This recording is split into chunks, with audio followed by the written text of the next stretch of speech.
Welcome back. You're watching 5 News Tonight. A rape victim is being given £20,000 by Hampshire police after they failed to properly investigate her complaint. Despite forensic evidence, officers were more suspicious of her. The victim was just 17 at the time of her rape in 2012. But when she reported it, police didn't believe her and actually arrested her on suspicion of perverting the course of justice. Eventually, forensic tests were carried out on her clothing, and the rapist was convicted and jailed for 5 years. Well, Hampshire police have since apologised to the victim and admit they made mistakes. We got it wrong. We got it badly wrong. I think overall we got it wrong from the outset. I don't think we put the victim at the heart of our investigation.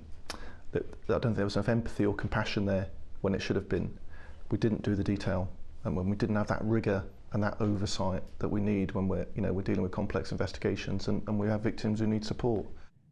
With me now is Lisa Longstaff from the campaign group Women Against Rape. And Lisa, you helped advise the victim and her family during the case. How did that come about? Well, the mother contacted us by phone and told us what the situation was after her daughter had been arrested. They were in a total state of shock and did not know what to do. Never expected anything like this, as of course victims wouldn't. And we helped her make a formal complaint, and we backed up her complaint with a written letter to the police. And then soon after that, we put her in touch with the lawyer who went on to sue the police and won this payout that you've heard about today. How do you feel about the payout?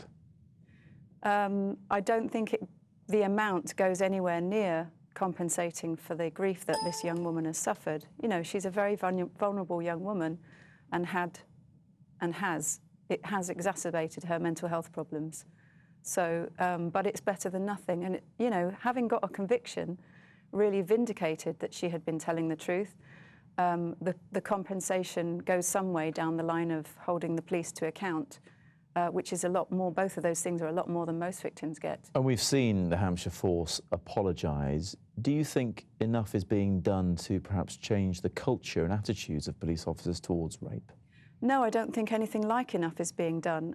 I think that, you know, it's really an indictment of the PR that we've seen for going back some decades now, that everything's changed, that lessons have been learnt.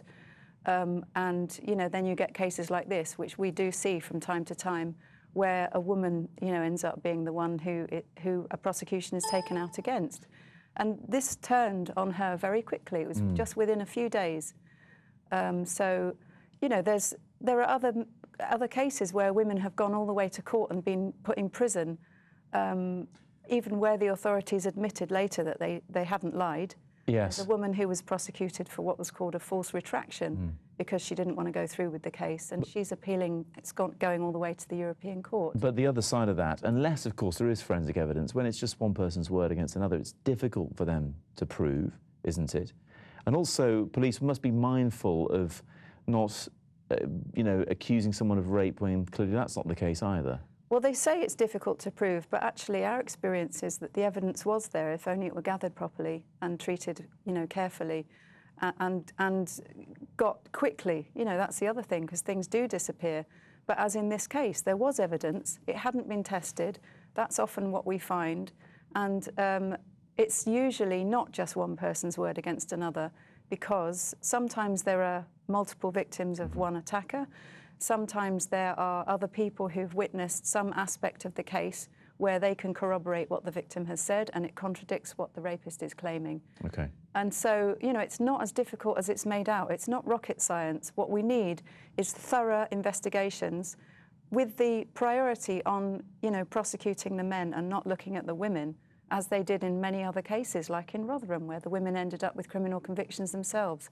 And how many rapists have they prosecuted? Hardly any. Lisa, thank you so much for coming in. Thank you.